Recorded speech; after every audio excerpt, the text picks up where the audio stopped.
The arcade classics. We all knew that the Atari was way inferior compared to the arcades.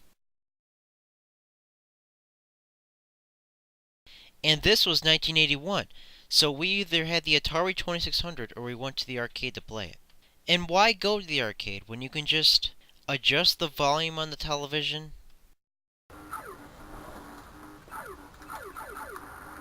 and play?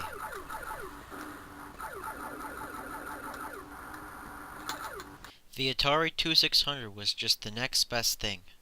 We didn't care about the limitations of the Atari. We also didn't care about the graphics the game had compared to the arcade. We cared about how consistent the arcade version was compared to the Atari version. Now keep in mind, the people who made the arcade games were not the same people who ported the games to the Atari 2600.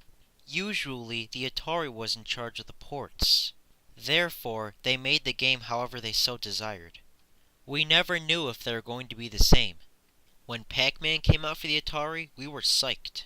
Most of us noticed the cartridge, however. First off, Pac-Man actually has pupils, and all of the ghosts are the same color. And the background is blue, and the power pellets are actually pills. So Atari saying that Pac-Man got its invulnerability from prescription pills? Well, I'm just gonna put it in and see what it's about. Okay, right off the bat I notice a problem, and that's saying a lot. Let me just ask you one question. Does this remind you of Pac-Man at all? The designings of the level look nothing like the actual arcade game, and that's exactly what we were expecting. We were expecting worse graphics and the same layout. Well, this time they changed both. This game is just insanely hard. I mean, in the arcade version, each ghost had a personality.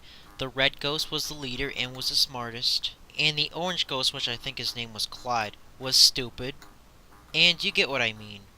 But in this, all the ghosts are smart and they seem to team up on you.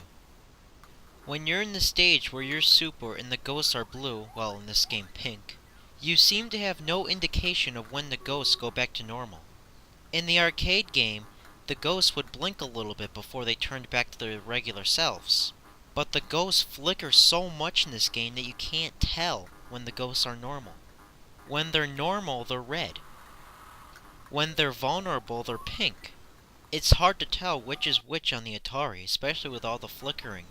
In the arcade game, you start out with 2 lives, while in this game you start out with 3. In the arcade games, the dot gave you 10 points, while in the Atari version, you get 1 for each dot you consume. The ghosts are different colors, the level layouts are different, Pac-Man has eyes in this version, and there's not much else I can say about this game. The game was just simply rushed, and it suffered because of that. You do eat Pac-Dots, and you're supposed to consume all of them to complete the stage just like in the arcade.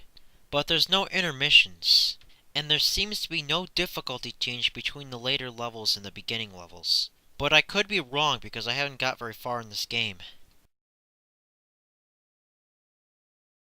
Look at that. I died with 1,337 points. A lot of people say that because it's Atari, it should just be left behind the dust. My response to that is Atari was far more capable of doing something better with Pac-Man. And even despite the consistency between the two games, people still bought it and played it because, as I said earlier, you either played it for the Atari or went to the arcades to play it. And that sums everything up. See you later.